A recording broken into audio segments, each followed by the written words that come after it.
Pete, are we good? Sure. All right. Good afternoon, everyone. My name is Elizabeth Espinosa, Executive Director of Communications for the Los Angeles County Sheriff's Department. We thank you so much for being here with us today. In the order of speakers that we will have today will be LA County Fire Chief Daryl Osby, and then we will have LA County Sheriff Alex Villanueva come to the podium. Thank you.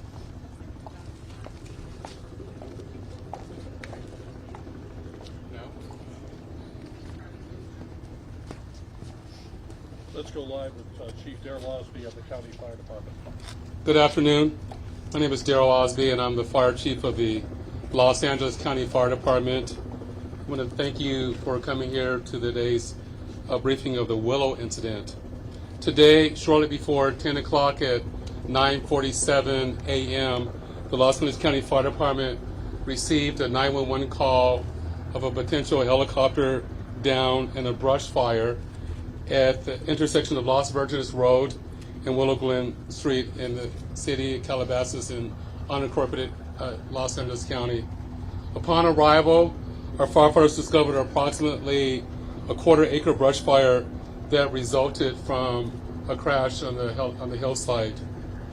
The Los Angeles County Fire Department initial response was 15 pieces of apparatus and 56 personnel that consisted of paramedics, engine company, heavy rescue, truck company, hand crews, and aircraft, and a chief officer to oversee the incident. Upon arrival, during the incident, and upon arrival of the Sheriff's Department, our two respective departments entered into unified command to handle this incident. Our firefighters on scene indicated that there was a debris field and steep terrain with a quarter-acre brush fire that was occurring at the time. Our firefighters hiked in to the accident site with their medical equipment and hose lines to extinguish the stubborn fire, as it included the brush fire, debris from a helicopter, and the fire also included magnesium, which is very hard for our firefighters to extinguish because magnesium reacts with oxygen and water. In addition to our firefighters hiking into the incident, we had one helicopter flying to the incident with firefighter paramedics on board. Those paramedics were hoisted down to the incident early into the incident. They did a search of the area for survivors. Unfortunately, all the survivors on board were determined to have been perished. Firefighters and hand crews worked to extinguish the fire while carefully preserving the incident for investigation. Currently, the investigation is still ongoing. I would like to turn this over to my sheriff to continue the press briefing.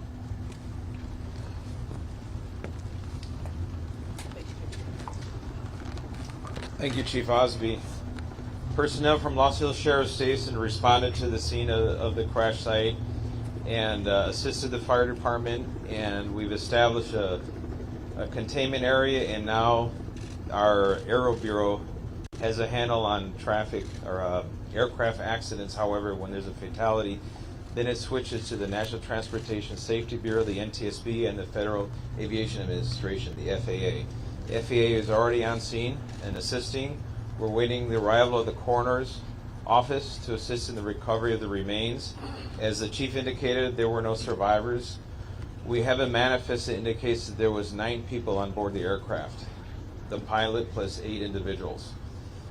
There is wide speculation as to who the identities are. However, it is entirely inappropriate right now to identify anyone by name until the coroner has made the identification through their very deliberative process, and they've made notifications to next of kin. And it'd be extremely disrespectful to understand that your loved one was perished and you learn about it from TMZ. That is just wholly inappropriate, so we're not going to be going there. And we're going to wait till the coroner does their job, and we're assisting the families of those who believe they've been impacted, and it's a tough process. And our hope goes out to all of the members that were on board, all the family of everyone who was on board this aircraft, and God bless their souls. So at this point in time, we have nothing that we can add until the coroner does their job. and we'll be making those notifications when we have the information and we know the next of kin have been notified, then we can release the information publicly. And you'll be notified in subsequent announcements. Sheriff, there's if the one manifest thing you says can 9 and confirm. 4, does that Do we mean there have were a 9 bodies? confirmation actually of 9 bodies there at the scene? That is our belief, yes. Thank you. So we realize at this point there are so many questions. There's a lot of information out there, and again, we understand. There's a lot of information that's floating, but we certainly have a responsibility and an obligation, out of respect, of course, for the families. And this is a very difficult time for us all, for the city. We have the mayor here of Calabasas, also City Council. We thank them for being here, and in fact, they wanted to pass on a message that for those in the community that want to gather here and are coming to Calabasas. If you do, you are welcome to join others at the Deanza Park here in Calabasas, and the cross streets there are Los Hills and Las Virgenes. Also, the Sheriff's Information Bureau, we will be sending out updates as to when there will be, if there is one, a press advisory out, a notification of another press conference or any other updates through our Twitter. So please look for that. And again, we thank you so much for being here today. And again, thank you for your time. Elizabeth, take a look One at more the question for you, Sheriff, please. Sheriff? Sheriff, we have more. Sheriff, just a question quickly on sealing off the area. We know the NTSB has to be there to do that thing. Is the public going to be able to get anywhere nearby, or is a stretch of Las Virgenes going to be shut down for an indeterminate period of time? It will remain shut down for indefinite. How big of an area? Any idea? Still on Enough site? to keep it. Can you confirm there was heavy fog in the area? That's Daryl, D-A-R, right now. Yes, fire chief. Yes.